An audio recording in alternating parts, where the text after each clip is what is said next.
The Renaissance by Anna Deutsch, Grayson Cannon, Benjamin Granish, Campbell Vierson, and Alex. Hello, my name is Poetics, and I was written during the classical era, but that wasn't the only era I influenced. Let me take you on my journey. I began under the fingertips of one of the greatest philosophers, Aristotle. I had many brothers and sisters because many people love to write their ideas and studies of the world and humans. My home contained beautiful architecture and artwork. Marble was used to create fabulous buildings like the Pantheon, Temple of Athena Nike, and the Colosseum, as well as statues of perfectly studied human bodies, because the people of my time placed a great deal of importance on humans. As my life progressed and my other document friends and I got older, we entered different places farther east. We removed from our original home to live among strangers, and our old friends forgot about us and the ideas we held. We contributed to these new strangers' societies instead. These men worshipped only one god in buildings called mosques, and they developed number systems and many other ideas. I lived a lavish lifestyle with these men, but I missed my old home.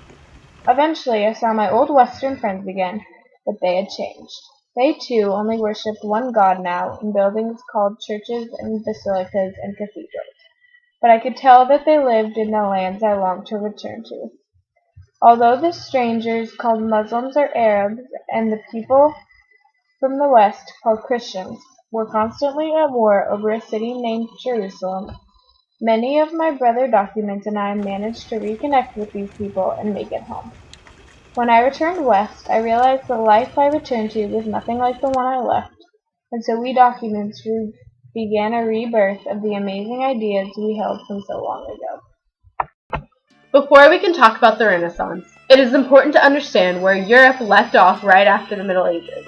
Europe's economy was drained both fiscally and resourcefully from the Hundred Years' War, which began in 1337 between the French and the English. The population had been wiped out from the bubonic plague, leaving people weak and distraught. Two huge factors of the Renaissance are the reconnection to classical works and the growth in wealth among families in Europe. After the Black Death abated, the population of Europe grew, and with it, the demand for goods and services. Italian cities like Florence, Venice, and Milan became rich because of trade. Because of an increase in trade, cities became revived.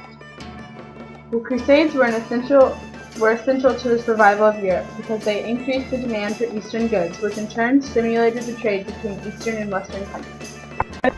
An important contributor to the Renaissance was the Medici family.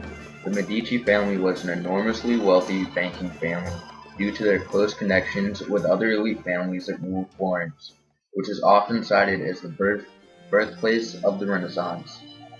Florence was often labeled as the birthplace because it was a major commerce center due mainly to the manufacturing of wool.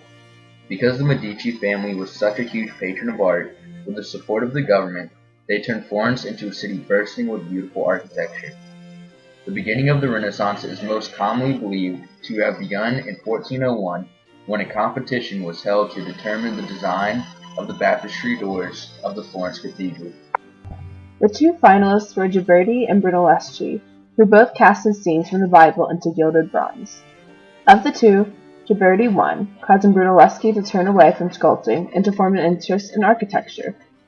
Brunelleschi then created the dome of the Florence Cathedral. This dome was modeled after the Greek Pantheon, but made out of brick, because the Greco recipe for cement had been lost.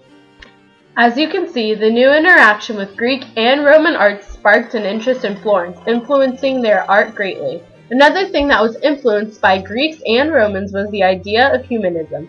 Humanism can be defined as the focus on human endeavors. The focus on humanity and personal accomplishment and happiness was a huge part of Greek culture and took up a great deal of the literature and philosophy from classical times. This idea fascinated Europeans, and while they did not completely abandon the Catholic Church or shift their ideas, human achievements and accomplishments were often widely celebrated, and the idea of participating in the here and now became prevalent. As the Renaissance progressed, a lot of the church's money was spent on art. Many new artists like Leonardo da Vinci, Michelangelo, Raphael, and Donatello arose. Their new artwork was also influenced by the Greeks and the Romans.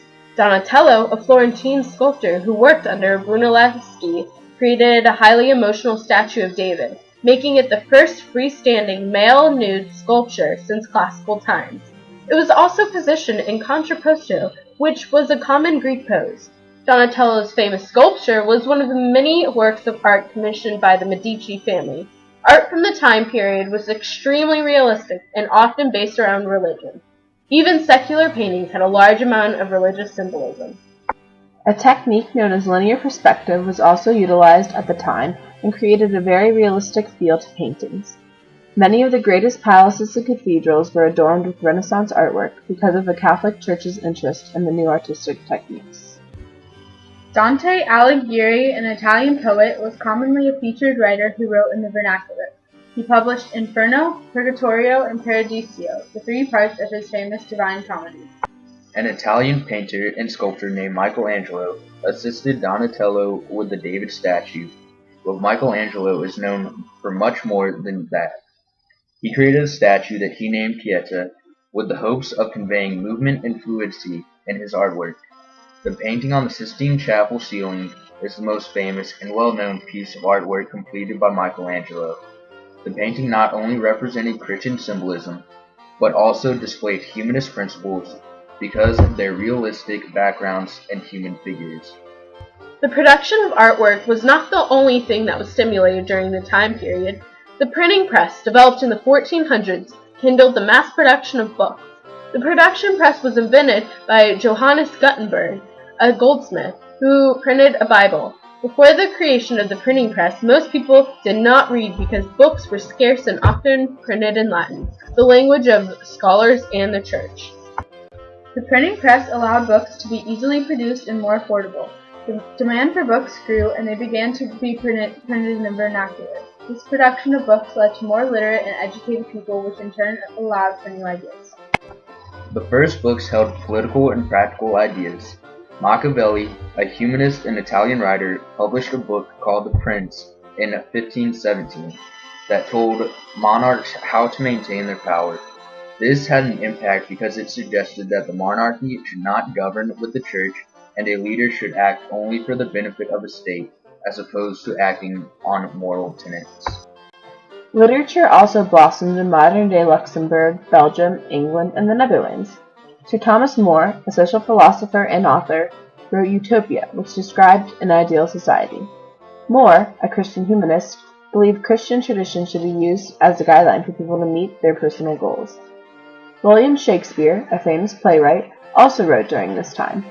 His work, like the plays Romeo and Juliet, Midsummer Night's Dream, and Hamlet, exemplified humanistic characteristics and illustrated the era's obsession with politics and the mythology of classic civilization. Because of its drastic change over Europe, the Renaissance had a dramatic and profound effect on all European societies. The Renaissance allowed for new thoughts and new ideas and created a transition from medieval times to more modern society. It stimulated invention and new ideals of the church and government. New maritime inventions created increased trade among nations and benefited many countries. Therefore, all countries gained more educated citizens, which promoted independent thinking.